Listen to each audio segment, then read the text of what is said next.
안녕하세요. 2026년 1월 13일 화요일입니다. 새해 목표 없이 세우셨나요?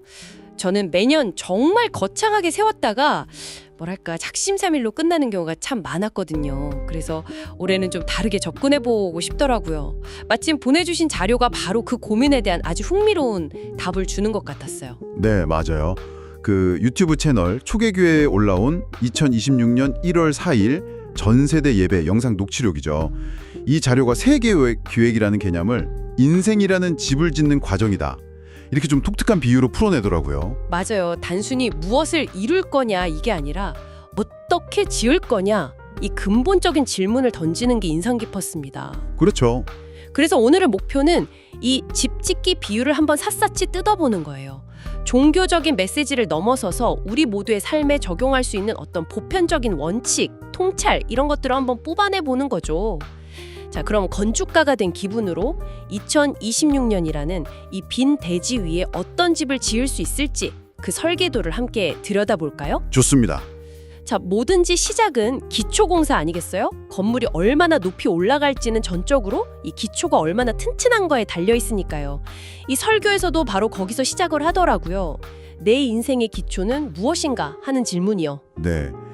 먼저 세상이 흠이 제시하는 기초들을 쭉 언급해요. 돈이라든지 학벌, 인맥, 외모 같은 것들이요. 설교에서는 이것들을 성경에 나오는 모래 위의 집 비유에 빗대서 설명을 하는데요. 아, 그 유명한 비유요? 네, 보기에는 그럴듯해 보이지만 파도나 비바람 같은 그런 예기치 못한 위기가 닥치면 순식간에 무너져 내리는 거죠. 아주 불안정한 기반이라는 거예요. 그 비유가 정말 확 와닿네요. 실제로 우리가 의지하는 많은 것들이 경제 상황이나 다른 사람 평가에 따라서 계속 변하잖아요. 내 의지랑 상관없이요. 그럼 이 설교가 제시하는 대안, 그 반석 같은 기초는 뭔가요? 고린도전서 3장 11절을 인용해서 아주 단호하게 이야기합니다. 유일하고 영원히 변치 않는 기초는 오직 예수 그리스도뿐이다. 이렇게요. 근데 여기서 핵심은 이 기초는 우리가 막 애써서 만들거나 찾아다닐 필요가 없다는 점이에요. 아, 정말요? 네. 이미 닦아둔 것 외에 능히 다른 터를 닦아둘 자가 없다는 구절처럼 완벽한 기초가 이미 주어져 있다는 선언인 거죠. 잠깐만요. 그 부분이 진짜 흥미롭네요. 보통 인생의 기반을 닦는다 하면 엄청난 노력과 수고가 필요하잖아요. 그런데 이건 네가 할 일이 아니다. 이미 완벽한 기초가 있으니 그 위에 집만 지으면 된다. 이 말이군요. 어떻게 보면 엄청난 위로가 되는데요. 2026년을 버텨낼 힘을 우리 스스로 만들 필요가 없다는 거니까요. 정확히 보셨어요. 그게 바로 관점의 전환입니다. 기초의 역할이 건물의 모든 하중, 그러니까 무게를 견디는 거잖아요. 이 비유에 따르면 예수라는 기초가 우리 인생의 모든 불안, 실패의 무게, 미래에 대한 걱정까지 전부 대신 짊어지고 버텨준다는 의미가 되는 거죠. 아하. 그래서 무언가를 계획하고 실행하기 전에 내가 지금 서 있는 이 땅이 단단한 반석 위인지 아니면 불안한 모래 위인지를 먼저 점검해라. 이게 건축의 제1원칙이라고 강조하는 겁니다. 알겠습니다. 그럼 이 종교적인 개념을 조금 더 보편적인 원리로 넓혀볼 수도 있겠네요. 그러니까 당신의 삶에서 절대로 변치 않는 가치, 어떤 상황에서도 당신을 지탱해줄 핵심 신념이 무엇인지 먼저 정의하라는 말로 들리거든요. 네네, 좋은 해석입니다. 그게 가족일 수도 있고 양심일 수도 있고 아니면 다른 철학일 수도 있겠죠. 중요한 건 그 기초가 외부 환경에 따라 막 흔들리는 것이어서는 안 된다는 점이고요. 맞습니다. 설교의 메시지는 결국 누가 주인이냐 하는 질문으로 돌아가요. 내가 내 인생의 주인이면 내가 모든 무게를 져야 하지만 내 밖에 있는 더 크고 견고한 존재가 주인이면 그가 감당해 준다는 믿음이죠. 그것이 무엇이든 당신의 기초를 먼저 확인하는 것, 그게 바로 2026년이라는 집을 짓는 첫 삽을 뜨는 일이라는 겁니다. 알겠습니다. 그럼 인생의 주춧돌은 이미 놓여 있다는 건데 사실 기초만으로 집이 될 순 없잖아요. 그 위를 채워나갈 벽돌, 그러니까 우리의 일상적인 선택이나 행동 이런 거에 대해서는 뭐라고 이야기하나요? 어떤 재료를 써야 할까요? 바로 그게 두 번째 원칙입니다. 좋은 재료로 세우기. 설교는 여기서도 아주 명확하게 두 가지 선택지를 줘요. 고린도후서 3장 12절을 근거로 드는데요. 첫 번째 종류는 나무, 풀, 집이고요. 두 번째 종류는 금, 은, 보석입니다. 나무, 풀집, 대, 금, 은, 보석이라. 직관적으로 후자가 훨씬 좋아 보이긴 하네요. 이 둘을 나누는 결정적인 차이가 뭔가요? 단순히 뭐 가격이나 희소성? 이런 문제는 아닐 것 같은데요. 맞아요. 핵심 기준은 바로 불입니다. 불이요? 네. 불에 타서 없어지는가 아니면 불 속에서 더 단단해지고 빛나는가의 차이죠. 여기서 나무, 풀, 집은 눈에 보이는 세상적인 가치들을 상징해요. 예를 들어서 뭐 더 높은 지위, 더 많은 돈, 사람들의 인정과 칭찬, 개인적인 쾌락 이런 것들이요. 풀, 집, 푼, 구하기도 쉽고 빨리 집을 지을 수 있는 재료들이네요. 당장 눈에 보이는 성과를 내기 좋죠. SNS에 올릴 만한 그런 근사한 사진들, 남들에게 자랑할 만한 성취들이 딱 여기에 해당하겠군요. 겉보기엔 아주 화려하고 큰 집을 지을 수 있겠어요. 그렇죠. 하지만 설교는 그 모든 게 결정적인 시련, 즉 불이 닥쳤을 때 한 줌의 재로 변해버린다고 경고합니다. 반면에 금, 은, 보석은 영원한 가치를 지닌 것들을 의미하고요. 하나님의 말씀에 대한 순종, 꾸준한 기도의 시간, 이웃에 대한 사랑과 용서, 그리고 아무도 알아주지 않는 곳에서 묵묵히 하는 헌신, 이런 것들이죠. 그런 재료들은 시간도 오래 걸리고 티도 잘 안 나잖아요. 금을 재련하고 보석해내는 게 얼마나 힘들겠어요. 설교에서 든 구체적인 예시가 참 인상 깊었습니다. 바쁜 와중에도 자녀랑 같이 말씀을 읽고 기도하는 시간, 또는 교회에서 이름도 없이 굳은 일 도맡아 하는 봉사 같은 거요. 이런 것들이 바로 보석으로 내 인생의 집을 짓는 행위라고 하더라고요. 네. 결국 이 부분은 우리에게 매일의 선택에 대해 묻고 있는 거예요. 당신은 오늘 하루를 어떤 재료로 채우고 있습니까? 하는 질문이죠. 예수님이 주인이신 인생은 성공이라는 벽돌이 아니라 거룩이라는 벽돌로 짓는 집이고, 또 예수님이 주인이신 가정은 예배와 기도라는 벽돌로 세워진다는 메시지입니다. 언젠가 다 불타 없어질 가치 없는 재료가 아니라 영원히 빛날 보석 같은 재료로 집을 지으라는 거죠. 근데 현실적으로는 나무와 집도 어느 정도는 필요하지 않나요? 당장 먹고 살려면 직장에서 인정도 받아야 하고 기본적인 경제 활동도 해야 하니까요. 이 둘 사이의 균형을 어떻게 잡아야 하는지에 대한 언급도 있었나요? 아하, 아주 중요한 질문이에요. 설교는 세상적인 활동 자체를 부정하지는 않습니다. 다만 그 목적을 묻는 거죠. 그 일이 나의 성공과 자랑을 위한 나무가 되고 있는지, 아니면 그 일을 통해 하나님의 영광을 드러내는 보석이 되고 있는지를요. 아, 목적의 문제군요. 네. 같은 일을 하더라도 그 중심 동기가 뭐냐에 따라서 재료의 본질이 달라진다는 이야기입니다. 내 집을 화려하게 꾸미려는 게 아니라 집주인이신 그분을 기쁘게 하기 위한 재료를 선택하라는 거죠. 그렇군요. 목적의 문제다. 그럼 기초를 단단히 하고 좋은 재료를 신중하게 골라서 집을 지었다고 칩시다.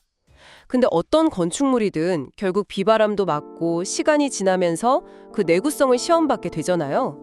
이 인생의 집도 마찬가지일 텐데 이 시험에 대해서는 어떻게 설명하나요? 그게 바로 세 번째 원칙, 시험을 이기는 집을 세우기입니다. 설교에서는 인생에서 피할 수 없이 만나는 고난과 역경을 아까 말씀드린 불시험이라고 표현해요.